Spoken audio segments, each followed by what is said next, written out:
Sudah,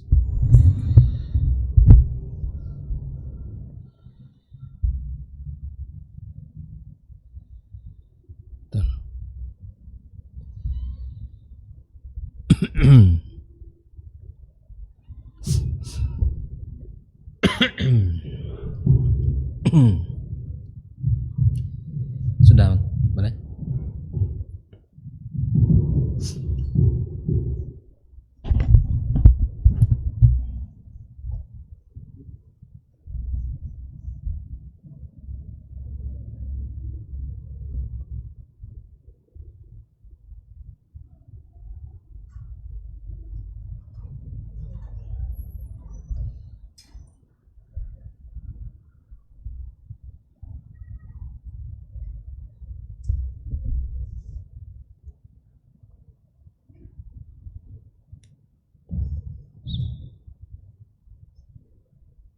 Bismillahirrahmanirrahim.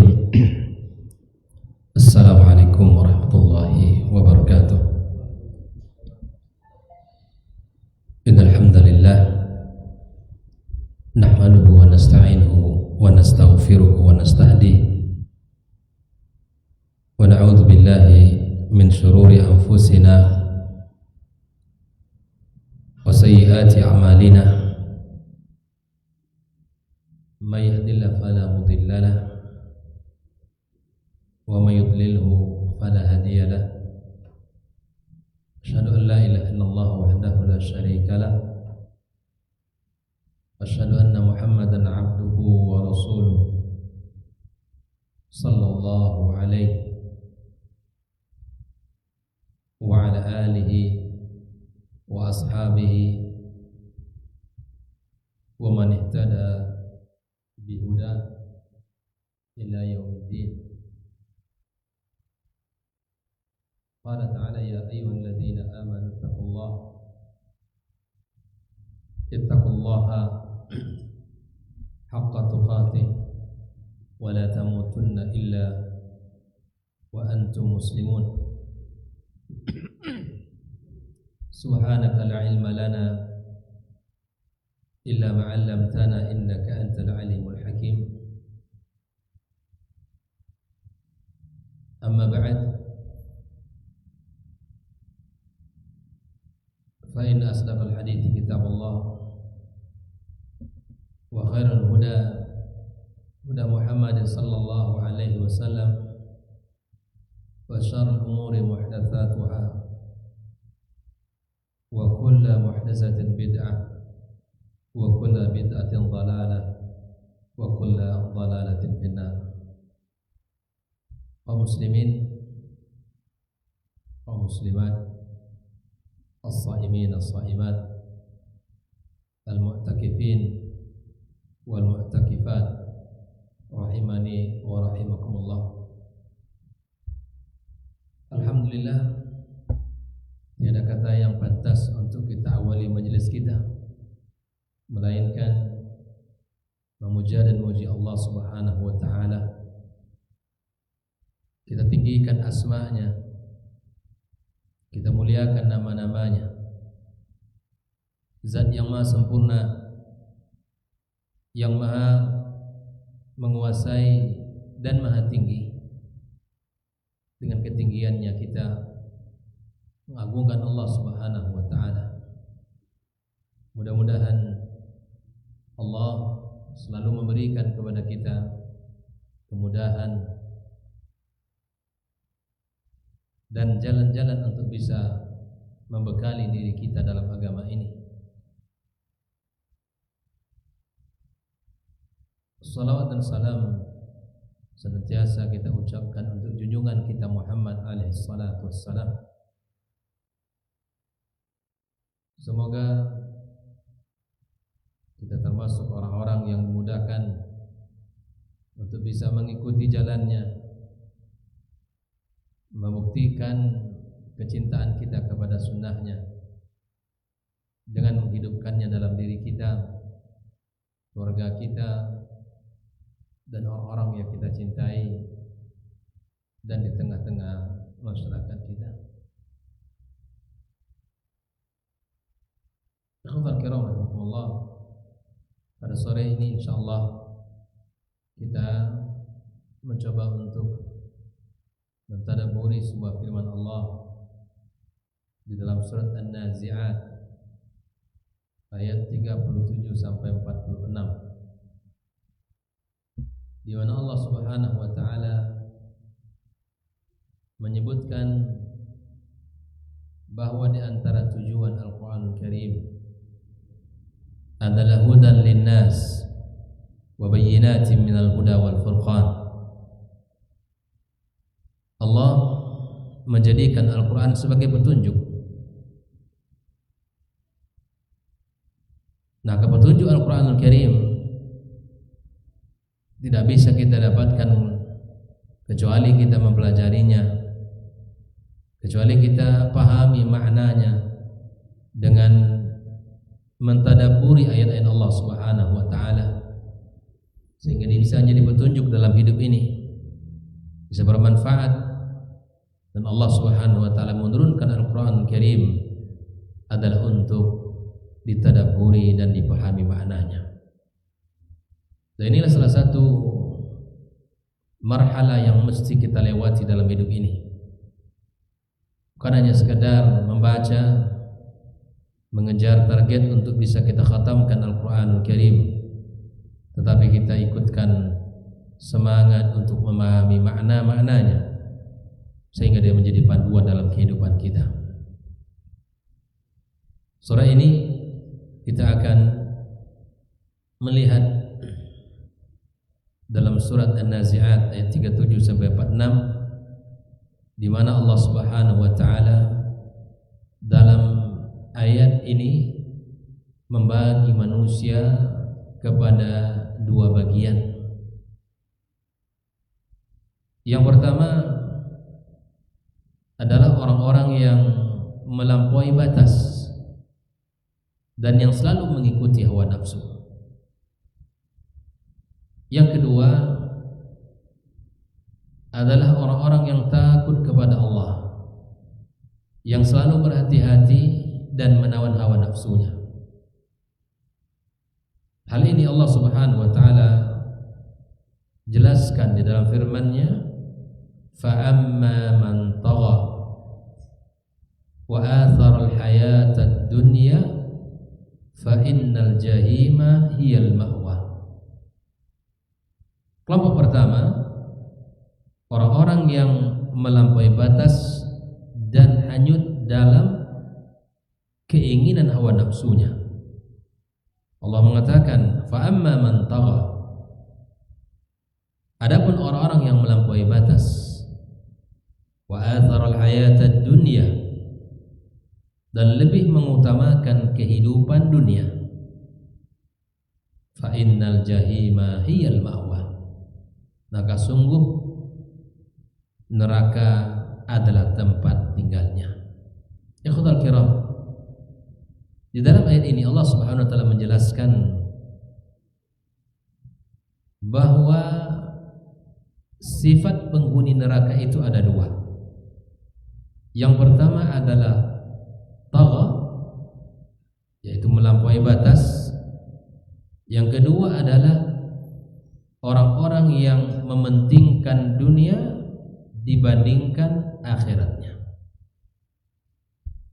Lihat bahwa sifat orang-orang yang akan menempati neraka Jahannam, yang mereka akan menempati neraka itu ada dua.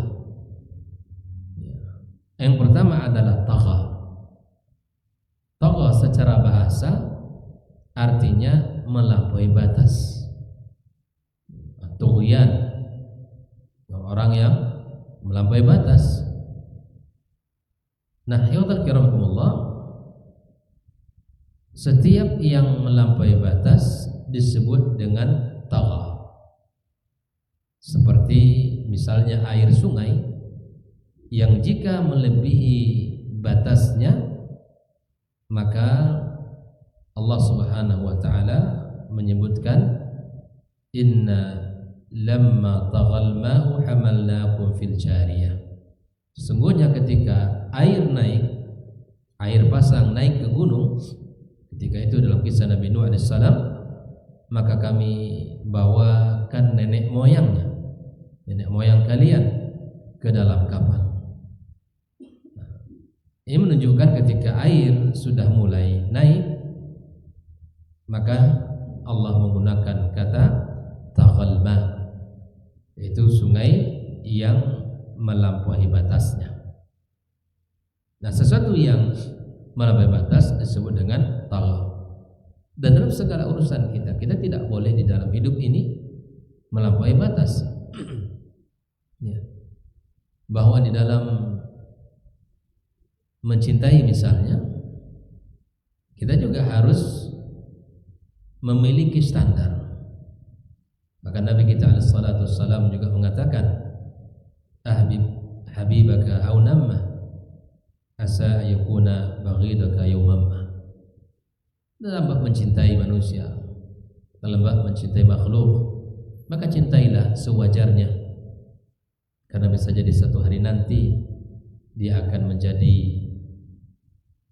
musuhmu, bahkan orang-orang yang membencimu. Sebaliknya pula, wa baghidaka yawmamma, wa baghidaka haunamma, bencilah orang yang kamu tidak sukai sewajarnya. Asa ayyakuna habibaka yawmamma, bisa jadi satu hari nanti menjadi orang yang mencintaimu. Sesuatu yang melampaui batas tidaklah baik, baik di dalam urusan dunia kita maupun dalam urusan melanggar dalam urusan perintah Allah Subhanahu wa taala. Tidak boleh. Bahwa apapun yang kita lakukan, yang kita kerjakan, hendaklah sesuai dengan aturan-aturan Allah Subhanahu wa taala. Di dalam beragama sekalipun, kita tidak terpuji kalau kita mencintai orang, mencintai seseorang pribadi, ustaz, kiai, habib, melebihi standar yang telah ditentukan. Mencintai seseorang sesuai dengan kadarnya sebagai manusia. Mencintai orang soleh boleh, tetapi cintailah mereka sesuai dengan apa yang telah dituntun oleh Nabi kita alaihi salatu wassalam. Nabi kita pun mengatakan demikian, la tatruni kama atratin nasara Isa bin Maryam.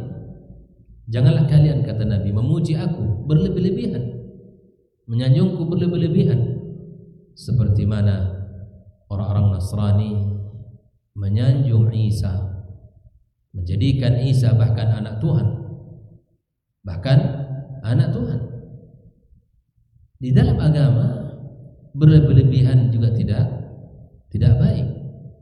Kita masih ingat kisah orang yang ingin melakukan ketaatan kepada Allah.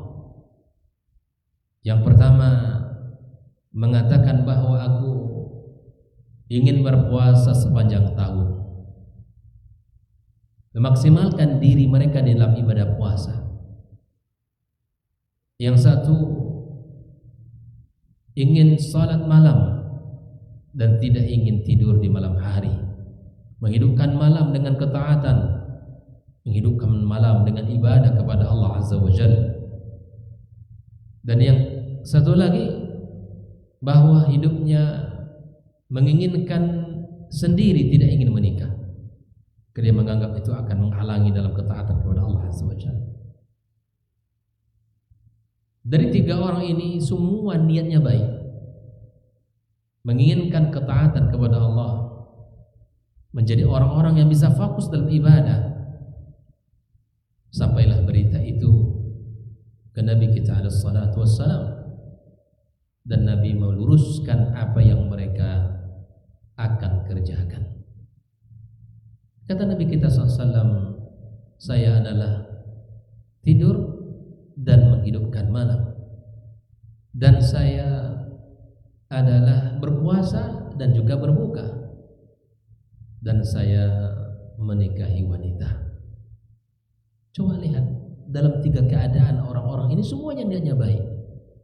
Tetapi Nabi kita alaihissalatu wassalam tidak membuka celah untuk mereka agar mereka tidak memperhatikan hak-hak yang lain. Sekarenanya hak tubuh kita ada, hak mata kita ada, hak keluarga kita ada.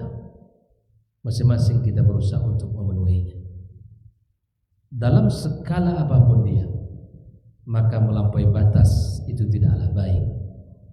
Di dalam melanggar aturan Allah, orang-orang yang tidak patuh dan taat, di dalam urusan cinta, di dalam urusan ibadah sekalipun, bahkan agama membatasi kita untuk tidak melampaui batas di dalam memberikan cinta kita kepada seseorang, sehingga itu kemudian menjadi sebuah kesalahan yang salah tidak akan terlihat lagi kalau sudah mencintai melampaui batas, sehingga orang mengatakan cinta itu buta.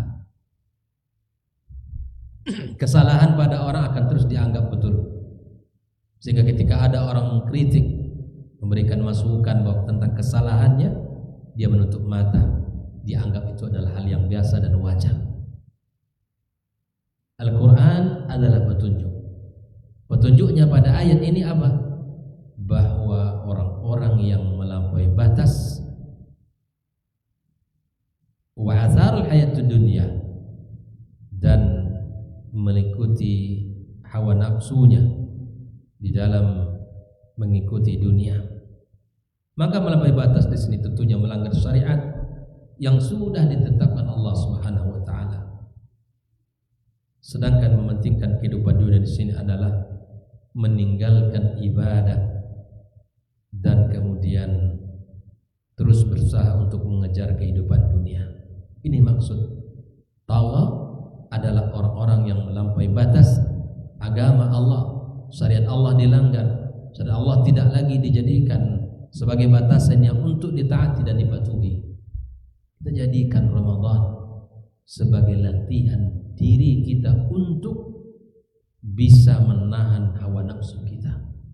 Kita jadikan puasa yang kita jalani ini bisa mengekang keinginan hawa nafsu kita, sehingga kita tidak melakukan sesuatu yang dilarang oleh Allah Subhanahu wa taala. Dengan puasa kita bisa melatih diri kita untuk mencintai amal saleh, mencintai kebaikan. Sangat banyak nilai-nilai ibadah yang bisa kita ambil, nilai-nilai kehidupan yang bisa kita ambil dari ayat yang mulia ini, bahwa kita hidup, kita bekerja, tapi apa yang kita lakukan dalam mencari nafkah, mencari harta, tidak boleh kita abaikan ketaatan kita dan ibadah kita kepada Allah Subhanahu wa taala.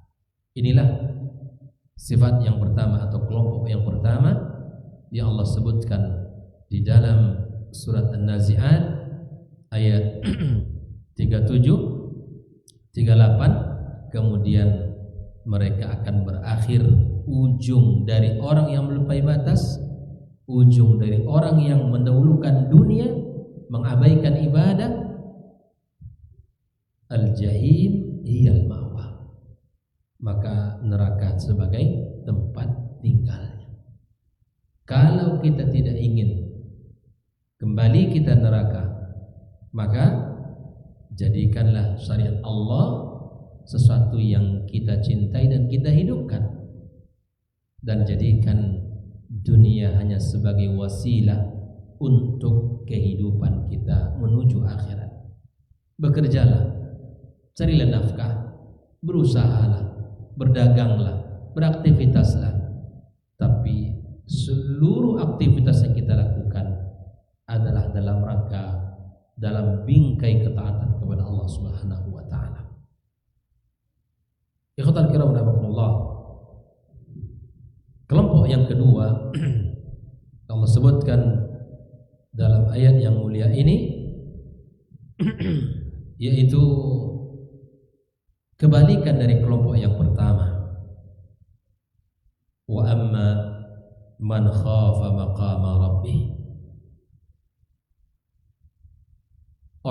yang takut kepada Allah Subhanahu wa taala, kebesaran Allah Subhanahu wa taala, wa nahan nafsa 'anil hawa, dan berusaha untuk menahan hawa nafsunya, berusaha untuk menundukkan hawa nafsunya.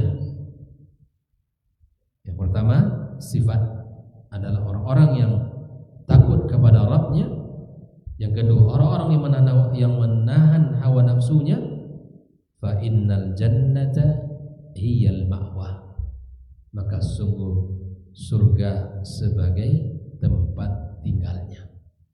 Dua sifat di atas berbanding dua sifat yang kedua. Sifat yang pertama, kelompok yang pertama adalah melampaui batas dan mendahulukan dunia atas ibadah. Yang kedua adalah orang-orang yang takut kepada Allah dan orang-orang yang menahan hawa nafsunya. Oleh itu, mari kita lihat bagaimana Allah Subhanahu wa taala menggambarkan sifat orang-orang yang menjadi penghuni surga di dalam ayat yang mulia ini. Yang pertama adalah orang-orang yang menahan, yang takut kepada kebesaran Rabbnya. Jelas ya ikhwatul kiram, orang yang takut, orang yang menundukkan hawa nafsunya, itu adalah orang-orang yang dimuliakan Allah Azza wa Jalla. Dan bahkan Nabi kita alaihi salatu wassalam menyebutkan di antara keutamaan orang-orang yang berilmu, innama yakhshallaha min ibadihil ulama, disebutkan oleh Allah di antara orang yang takut itu siapa? Orang yang bisa takut kepada Allah itu siapa? Mereka lah para ulama, para ahli ilmu, yang mereka dengan ilmu yang mereka miliki, mereka tidak melanggar aturan Allah Subhanahu wa taala. Mereka hadirkan pengawasan Allah, mereka hadirkan muraqabatullah, mereka merasa diawasi, mereka merasa dilihat, dan tidak berani untuk melakukan kemaksiatan, tidak berani melakukan dosa, karena dia takut akan kebesaran Allah Subhanahu wa taala. Sehingga di antara kalimat-kalimat mereka, orang-orang yang selalu menganggap remeh tentang kemaksiatan dan dosa, mereka mengatakan, la tanzur ila sigharil ma'siyah walakin anzur ila man taqsi. Jangan engkau lihat, wahai saudaraku, kecilnya maksiat dan dosa, tapi lihatlah siapa yang engkau durhakai. Rabbus samawati wal ard, Rabb langit dan bumi. Wa Rabbul arsyil azim, Rabb pemilik arsy yang agung. Rabbuna wa Rabb kulli syai, Tuhan kita dan Tuhan seluruh ciptaannya. Falikul habbi wan nawa, dialah Allah Subhanahu wa taala. Hadirkan kebesaran Allah dalam hati. Hadirkan apa yang kita lihat ini adalah tanda-tanda kebesaran Allah yang membuat kita harus merasa kecil di hadapannya, yang membuat kita harus merasa kecil. Tidak ada daya dan upaya kita dengan apa yang kita lihat, dan itu akan menghadirkan rasa takut kepada Allah Subhanahu wa taala. Yang kedua, kita harus mampu berusaha untuk selalu memiliki ilmu, karena sesungguhnya ilmu itu akan membawakan seseorang kepada rasa takut kepada Allah Tabaraka wa taala. Ayat di atas menunjukkan ikhwatul kiram bahwa rasa takut itu bisa mengekang hawa nafsu kita. Lihat urutan ayatnya, bahwa rasa takut itu bisa mengekang keinginan hawa nafsu kita. Utsman ibn Affan pernah mengkhatamkan Al-Quran Al-Karim dalam sekali salat malamnya di depan Ka'bah, di mana karena tingginya rasa takut yang beliau miliki kepada Allah Subhanahu wa taala, dilakukan itu. Umar bin Abdul Aziz juga pernah salat malam kemudian berhenti pada sebuah firman Allah, waqifuhum innahum mas'ulun. Allah katakan nanti, tahanlah mereka itu, kata Allah di tempat pemberhentian, sungguh mereka akan ditanya. Umar bin Abdul Aziz tidak sanggup melanjutkan ayat ini karena menghadirkan kebesaran Allah Azza wa Jalla, menghadirkan keagungan Allah Subhanahu wa taala. Tidak bisa meneruskan bacaan ayat ini karena takutnya kepada Allah Azza wa Jalla akan keadaan akhirat yang kelak akan kita hadapi. Dia sudah bisa menghadirkan itu di dalam hatinya. Nah, inilah khasyah yang bisa membuat kita tidak melakukan yang dimurkai Allah karena dosa, karena rasa takut kita kepada Allah Subhanahu wa taala. Ikhtar kiramkumullah, di dalam ayat lain Allah Subhanahu wa taala menegaskan bahwa ciri-ciri orang beriman itu bergetar hatinya di saat dibacakan firman Allah, innamal mu'minuna alladzina idza dzukirallahu wajilat qulubuhum wa idza tuliyat 'alaihim ayatuhu zadatuhum imana wa 'ala rabbihim yatawakkalun. Orang-orang beriman itu adalah mereka yang apabila disebutkan nama Allah wajilat qulubuhum, bergetar hatinya. Itu orang mengagungkan Allah Azza wa Jalla. Bergetar hatinya. Bagaimana mereka yang ketika dibacakan ayat-ayat Allah mereka tidak sanggup untuk melanjutkan aktivitas mereka karena mereka menghadirkan rasa di dalam diri mereka akan kebesaran Allah Subhanahu wa taala. Bulan Ramadan kita menikmati lantunan-lantunan ayat suci Al-Qur'anul Karim dalam salat tarawih kita, bahkan mungkin dalam qiyam kita. Hadirkan rasa itu. Hadirkan rasa itu. Karena kata para ulama mengatakan iltamis halawatal iman, carilah manisnya iman fi tilawatil Qur'an, di dalam membaca ayat Allah Subhanahu wa taala. Hadirkan setiap ayat-ayat rahmat, ayat-ayat surga, kita minta sama Allah. Kita berusaha untuk berinteraksi dengan Al-Qur'an Karim. Kita berusaha untuk at-tafa'ul. Ketika kita melewati ayat-ayat azab, maka kita berlindung kepada Allah. Ketika kita membaca ayat-ayat yang berkaitan dengan nikmat, rahmat dan surga, kita minta sama Allah Subhanahu wa taala. Hadirkan dalam hati kita selama Ramadan, saat kita membaca ayat Allah ini, kita rasakan, kemudian kita lakukan apa yang dilakukan oleh generasi awal dari umat ini. Ikhwan fillah, di dalam ayat yang lain Allah Subhanahu wa taala menjelaskan bahwa sifat orang beriman dan bertakwa itu adalah orang-orang yang takut pada Rabb mereka. Alladzina yakhshawna rabbahum bil ghaib wa hum minas sa'ati mushfiqun. Orang-orang yang takut akan azab Allah, sekalipun mereka tidak melihatnya, tapi mereka memiliki rasa takut akan tibanya hari kiamat. Dan hal itu hanya dimiliki orang-orang beriman saja.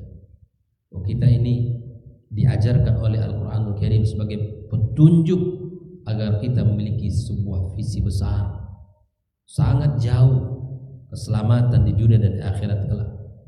Inilah Al-Qur'an sebagai petunjuk. Jadikan Al-Qur'an sebagai petunjuk, di mana orang-orang yang mengagungkan Allah dan orang-orang yang menahan hawa nafsunya, maka dia akan diselamatkan oleh Allah dari siksaannya, dan akan Allah jadikan sebagai tempat yang layak mereka adalah surga Allah Subhanahu wa taala.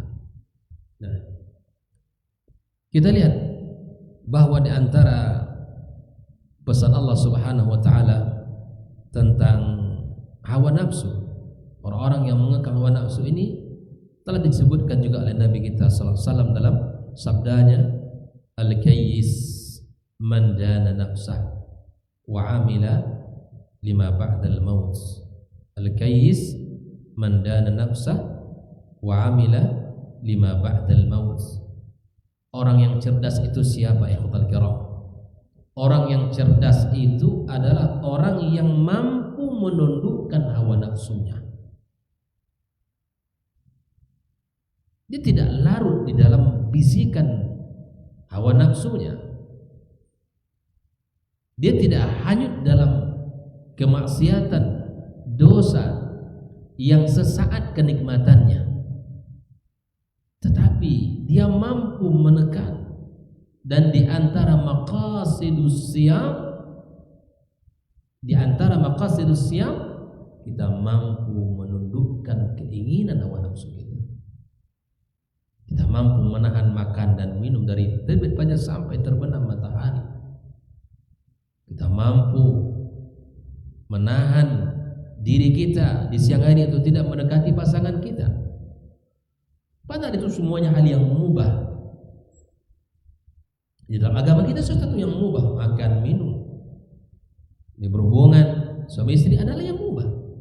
Tapi kita dilatih oleh agama ini untuk bisa kita tundukkan sejenak keinginan-keinginan yang mubah itu. Karena dalam ibadah puasa 1 bulan kita dilatih dalam madrasah Ramadan ini untuk bisa menjadi manusia-manusia yang bisa menundukkan hawa nafsunya. Itulah orang yang cerdas, yang mampu menundukkan hawa nafsu wa amila lima ba'dal maut, dan kemudian beramal untuk kehidupan setelah kematian. Kehidupan yang abadi, kehidupan yang panjang. Bekal yang harus kita bawa harus cukup. Karena ketika hari itu bekalnya tidak cukup, dia akan terhenti. Dia akan merasakan kesulitan dan kepahitan. Wa'bud rabbaka hatta ya'tiyakal yaqin. Sembahlah Rabbmu sampai kematian tiba. Allah ciptakan manusia untuk beribadah, bukan untuk bekerja mencari dunia. Tapi tujuan Allah menciptakan kita untuk beribadah kepada Allah. Bukan hanya untuk menikmati dunia dan segala keindahannya. Bukan kita bekerja 24 jam kita lupa kepada yang memberi rezeki.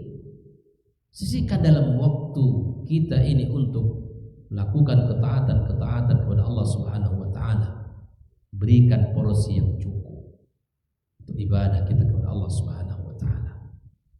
Itulah orang cerdas yang mampu menundukkan hawa nafsunya dan berbekal diri untuk kehidupan yang panjang dan abadi. Wal ajiz, adapun orang-orang yang lemah, man ittaba'a nafsah hawa wa tamanna 'ala Allahil amani. Itu orang-orang yang perturutkan hawa nafsunya, itu orang yang lemah, itu yang tidak mampu mengekangnya. Dia ibarat anak panah yang dilepaskan dari busurnya, yang memang dia seperti cepat melesat. Kalau kita tidak mampu menundukkan, dia akan lepas dengan cepat. Yang lemah itu ternyata adalah orang-orang yang selalu perturutkan hawa nafsunya, tapi dia kemudian berangan-angan kepada Allah dengan angan-angan yang panjang, berharap surga, berharap nikmat, berharap ampunan rahmat, tapi tidak ada satupun sebab yang mengantarkan kepada ampunan surga Allah Subhanahu wa taala yang dia lakukan. Walidikufillah, jadilah orang-orang yang mampu menundukkan hawa nafsu dan kemudian berbekal diri untuk perjalanan yang panjang menuju Allah Subhanahu wa taala, dan berusaha untuk menekan hawa nafsunya dan berusaha untuk mampu untuk mengawal hawa nafsunya dan berharap kepada Allah disertai dengan usaha yang nyata dalam kehidupannya, bahwa disebutkan di dalam perjalanan manusia ini al-amani, satu hal yang tidak akan pernah menua dengan kehidupan kita, satu hal yang tidak akan pernah menua di dalam perjalanan seorang manusia. Dia akan terus muda, seperti mudanya seseorang. Dia akan terus tumbuh, dia akan terus segar dalam perjalanan seseorang, yaitu hubbud dunya. Ketika seseorang tumbuh menjadi bertambah usia, semakin apakah seseorang semakin berhenti mencintai dunia? Tidak. Dia akan tumbuh dengan segar dan dia akan terus menjadi muda, tidak seiring dengan tuanya usia. Di antaranya adalah al-amani wa tamanna 'ala Allah al-amani, itu berangan-angan kepada Allah Subhanahu wa taala.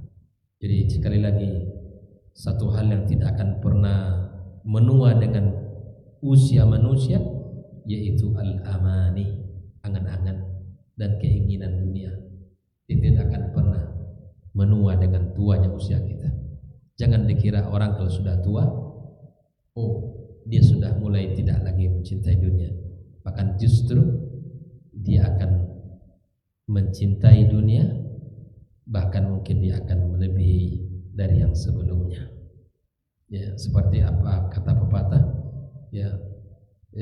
tua-tua keladi, semakin tua semakin jadi, dan tidak akan pernah menua. Kapan orang akan bisa puas dengan dunia, berhenti mencintai dunia, kalau mulutnya sudah diisi oleh tanah?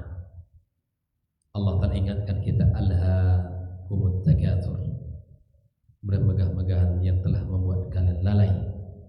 Allah tidak menyebutkan apa saja yang membuat kalian lalai. Tentunya seluruh apa yang ada di dunia ini, harta, jabatan, kedudukan, ketenaran, bahkan anak dan keturunan.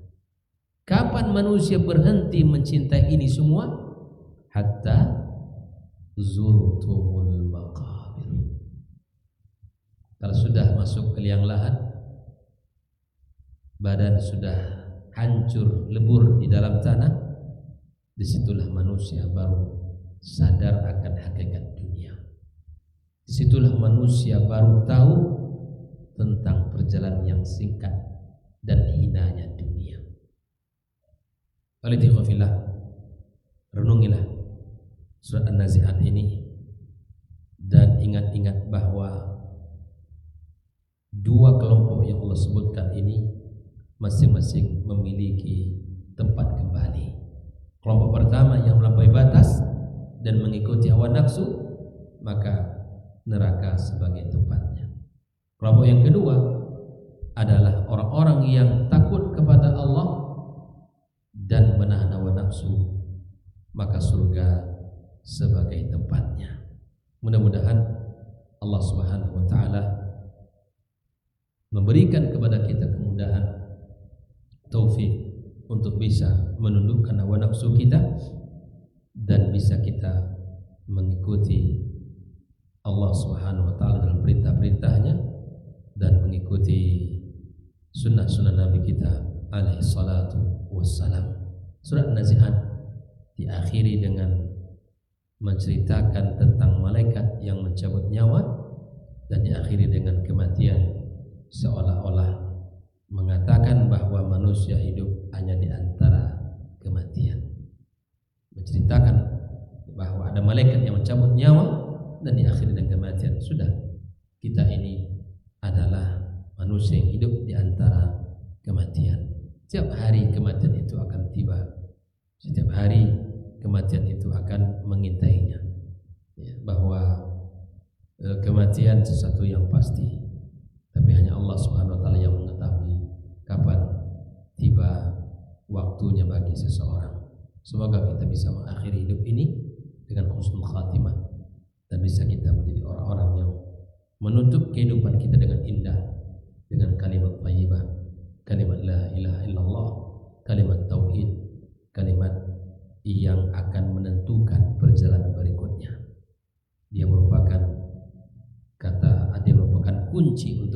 surga Allah Subhanahu wa taala. Demikian kajian tadabbur kita pada sore ini. Semoga kita bisa memahaminya dan bisa mengambil ibrah dalam setiap ayat-ayat yang Allah sebutkan dan Allah Subhanahu wa taala sampaikan, dan semoga kita termasuk orang-orang yang sudah bisa mengambil tadabburan atau nilai-nilai dan pelajaran yang dari ayat-ayat Allah Subhanahu wa taala yang sedang kita baca. Wallahu ta'ala alam wa sallallahu ala nabiyyina Muhammadin wa ala alihi wa sahbihi ajma'in. Wassalamualaikum warahmatullahi wabarakatuh.